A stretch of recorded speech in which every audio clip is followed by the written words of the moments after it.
All relationship models are created with two basic fundamental structures: reinforcing structures, which I'll describe in this video, and balancing structures, which I'll do in another video.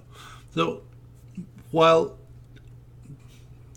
expansive, detailed, involved relationship models may look overwhelming, know that they're only composed of some number of reinforcing and balancing structures, which in themselves are very simple in nature. And to do this, I've sort of lost track of the number of times I have tried to simplify describing balancing and reinforcing structures. In this case, I want to go ahead and use a savings account as an example. The principal is the amount of money in your savings account, and periodically that principal interacts with interest rate to create interest. And once that interest is created, it's added back to the principal, so the principal gets larger. So this is the reinforcing structure. That's all there is to it. Now, notice that principal is in a different color than interest rate and interest, and I've adopted a convention to do that so that people can readily tell the difference between things that accumulate and things that don't. The amount of money that's in the savings account, if you don't take it out, continues to grow over time. And if you take it out on a regular basis, it might get smaller over time. So it's something that grows or declines over time, whereas interest and interest rate don't accumulate. Once periodically, when interest is created, it immediately adds to the principal. And so you'll notice that these two relationships are labeled differently in that the interest changes in the same direction as principal. If you assume that the interest rate stays the same, if the principal increases, then interest would increase, and if principal decreased, then interest would decrease. So that's why this relationship says same, so that interest changes in the same direction as principal. The alternative to that is this relationship, which says adds to. Regardless of how large or small the interest is, it always adds to the principal. So if interest increases, it just adds more to the principal, and if it decreases, it adds less to the principal, but it always adds to. So while both of these relationships or influences are labeled the same color, one should learn to tell the difference between what the behavior of the relationship is based upon what the connections are. So it's important, why I've adopted the convention of labeling things that accumulate over time or decline over time in yellow, and things that don't accumulate as green.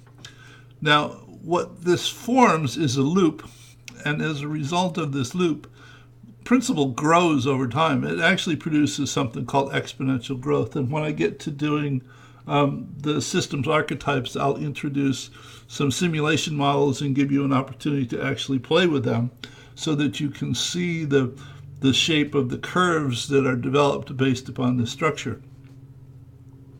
And the nature of the structure is to produce growth, though the thing is, growth is not something that you can find in any one of the elements of this structure. Taken alone, none of them will grow or decline. It's what they call an emergent characteristic of the structure. And so we go ahead and we label the loop. We continue to look for loops because, as we find out, loop structures tend to have more influence over the behavior of structures than direct influences.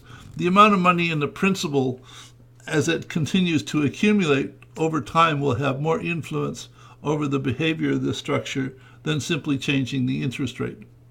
And the easiest way usually to tell the difference between things that accumulate and don't accumulate is to think about what happens if time stops.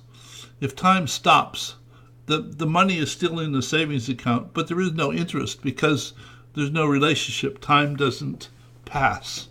And then we usually go ahead and label loops, and I'll talk about that in future sessions. But The reinforcing structure, you can tell one by simply walking the loop and counting the number of subtracts from or opposite relationships, and there are none here. If there are 0 or an even number, then it's a reinforcing structure. And in 2 sections further, I will go ahead and present a number of example models and talk in detail about the relationships and the characteristics of the structures that get created by those relationships. The last point I'd like to make is the nice thing about Kumu is that it allows you to comment or document any element of the structure. You can put comments on elements, you can put comments on connections, you can put comments on loops, so that if there is any potential of ambiguity with regard to the structure that you're developing, add comments to it. If any undocumented relationship model, I think, is just a POS. It's something that you inflict on other people, and the likelihood that they will understand it to the extent that you would like them to is probably somewhere between 0 and none. So also note that this particular video, this model, is part of the developing and it's all connected project to understand relationships and their implications, and there is a link to this undertaking in the notes section of the video. So I'll see you in another video shortly. Bye.